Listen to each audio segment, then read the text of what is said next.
Student society नौदर पारा much कचहरी कोठाई हुई जंहिंमें प्रोफेसर गुलाम हुसैन कटवर, अब्दुल रहमान सुपड़ो, अब्दुल फताह सुमरो, अमानलाल भुट्टो, अब्दुल लतीफ सोलंकी, अजीज कटवर, मुख्तियार कटवर, रहमतुल्लाह भुट्टो, रशीद अबड़ो, सलीम सोलंकी, कुमेल रजा जतोई, अब्दुल्ला कोरेजो, हातिम सजाद समेत सियासी समाजी अगवाननि सहाफ़ियुनि शागिर्दनि वॾे अंग में शिरकत कई।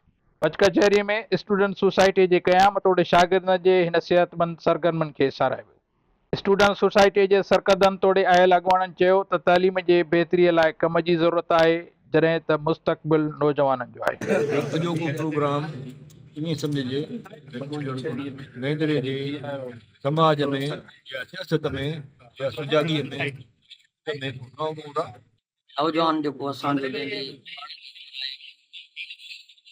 क़ौमी मसइलनि ते सोचे पियो, फ़िक्र करे पियो, इहो ई शऊर जो वॾे में वॾो सबूत आहे। नंदर जे जेके ॿिया बि मौजूद माण्हू आहिनि उहे असांजी हेल्प कंदा ऐं एजुकेशनल माहौल पैदा कंदा। नंदर शहर में लाइब्रेरी खे आबाद करणो आहे, जेका असांजी लाइब्रेरी आहे उनखे आबाद शाद करणो आहे, जंहिंमें फैसिलिटीज़ पैदा करणी आहिनि जीअं हर ॿार सिखी सघे, हर ॿार सिखिया मुहैया करे। डिजिटल नॉलेज मौजूद आहे, उन जा सोर्सेज मौजूद आहिनि, पर जेको फुक़दान आहे उहो डायरेक्शन जो आहे।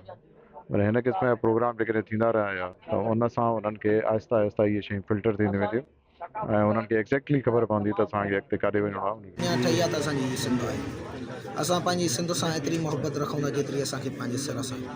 ऐं हीउ मच जेको मचायो वियो आहे उहो मोहबत जे लाइ ऐं सिंध जी सकाफ़त जी जागृता लाइ मचायो वियो आहे। नौजवान जेका मच कचहरी आहे उहा त हिकिड़ो बहानो आहे, हिकिड़ो सबबु आहे, पर असल में जेके नौजवाननि जा जेके मेड़ाक आहिनि ऐं नौजवाननि जा जेके इकठ आहिनि, इहे बि हिकिड़ी सुजाॻीअ जी निशानी आहे। मौक़े ते आयलनि खे अजर कोठाया विया, जॾहिं त राग रंग जी महफ़िल में फनकारनि सुर वखेरिया।